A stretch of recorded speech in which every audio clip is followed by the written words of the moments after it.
El contexto de este devocional es Génesis 3, 1 al 24. Dios el Señor dijo entonces a la serpiente: «Por causa de lo que has hecho, maldita serás entre todos los animales, tanto domésticos como salvajes. Te arrastrarás sobre tu vientre y comerás polvo todos los días de tu vida. Pondré enemistad entre tú y la mujer, y entre tu simiente y la de ella. Su simiente te aplastará la cabeza, pero tú le morderás el talón». Génesis 3, 14 y 15. Después de que Adán y Eva desobedecieron a Dios y cayeron en pecado, Dios pronunció una maldición sobre Satanás. Veamos ahora la segunda parte de la sentencia del Señor sobre el diablo. Dios dijo: «Pondré enemistad entre tú y la mujer». Existe una aversión natural entre la humanidad y las serpientes, sobre todo entre las mujeres y esos reptiles. Sin embargo, esta maldición abarca mucho más que eso. Pondré enemistad entre tú y la mujer y entre tu simiente y la de ella, significa que Dios mismo puso una animosidad natural entre Satanás y la humanidad. Después de la caída, la amistad que Eva y la serpiente parecían disfrutar se terminó para siempre. Esta enemistad contiene la idea de mala voluntad, rechazo, odio y antagonismo mutuo.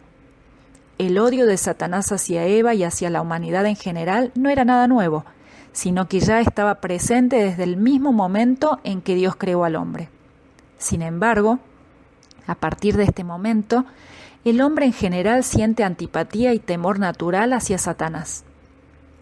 A partir del momento en el que el hombre pecó, nacemos en rebeldía contra Dios, pero también cautelosos y temerosos de Satanás.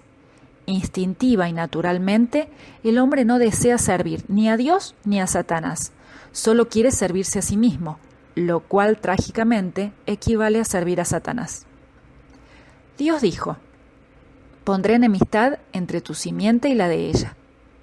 Aquí Dios dio el primer indicio, la primera insinuación del nacimiento virginal del Señor Jesucristo, quien sería la simiente de la mujer y no del hombre, y la promesa de la llegada de un Salvador.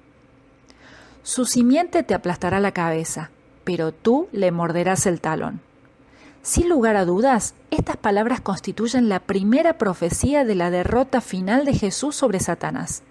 No obstante, el pensamiento predominante no se centra solo en la victoria final, sino en una lucha prolongada e incesante. A partir de aquel momento en el Edén se inició una larga lucha entre el bien y el mal, la cual ocupa cada página del resto de las Sagradas Escrituras. Siglos más tarde, Jesús mismo y también el apóstol Juan se referirían a este conflicto continuo entre el bien y el mal, entre los hijos de Dios y los hijos de Satanás. Ustedes son de su padre el diablo y quieren cumplir con los deseos de su padre. Juan 8:44. En esto se manifiestan los hijos de Dios y los hijos del diablo. Todo aquel que no hace justicia ni ama a su hermano tampoco es de Dios. La realidad es que en este mundo hay dos simientes en conflicto y cada ser humano debe elegir en qué bando de la batalla se ubicará, si estará con Dios o con Satanás. La victoria final será de Dios. Sin embargo, el cristiano debe saber que la lucha contra sus enemigos, que son Satanás, el mundo y su propia carne, será prolongada y continua, y que a menos que esté firmemente unido a su Señor, no podrá vencer. Separados de mí, ustedes nada pueden hacer. Juan 15:5. A esta sentencia contra Satanás se le ha llamado el protoevangelio, es decir, el primer anuncio de las buenas noticias de salvación para el hombre. Es como si, una vez cometido el pecado, Dios no hubiese podido esperar para tranquilizar al hombre, asegurándole que Él haría todo lo posible por rescatarlo, y para asegurarle que aunque Satanás había obtenido una primera victoria, la victoria final sería del Señor. En este primer anuncio del Evangelio, Dios reveló que el Mesías aplastaría a Satanás con una herida mortal. Sin embargo, también Satanás heriría al Mesías hiriéndolo en el talón. El talón es la parte al alcance de la serpiente. Al hacerse hombre, Jesús estuvo en la tierra, la cual es el área de dominio de Satanás, quien es el príncipe de este mundo. Estando aquí, el enemigo golpeó con fuerza en la naturaleza humana del Señor a través de la tentación, las críticas despiadadas de aquellos a quienes había venido a salvar, pero que lo odiaban, de la tristeza de ver en qué se había convertido el mundo perfecto que él había creado, pero que había sido arruinado por el pecado. El diablo también golpeó a Jesús a través de la traición de uno de sus discípulos, del abandono de los amigos, de las burlas de los que amaba a pesar del rechazo, de la muerte física y sobre todo del desamparo de su propio Padre, con quien había disfrutado en unión perfecta desde la eternidad. El Señor Jesucristo sufrió y murió en la cruz. Sin embargo, resucitó de entre los muertos, venciendo definitivamente sobre Satanás, el pecado y el infierno. Charles Spurgeon dice al respecto: este es el primer sermón evangélico proclamado sobre la superficie de esta tierra. Indudablemente, este fue un memorable discurso, con Dios mismo como predicador y toda la raza y el príncipe de las tinieblas como audiencia. En el Edén, el hombre se apartó de Dios. Sin embargo, Dios fue a buscarle con una pregunta: ¿dónde estás?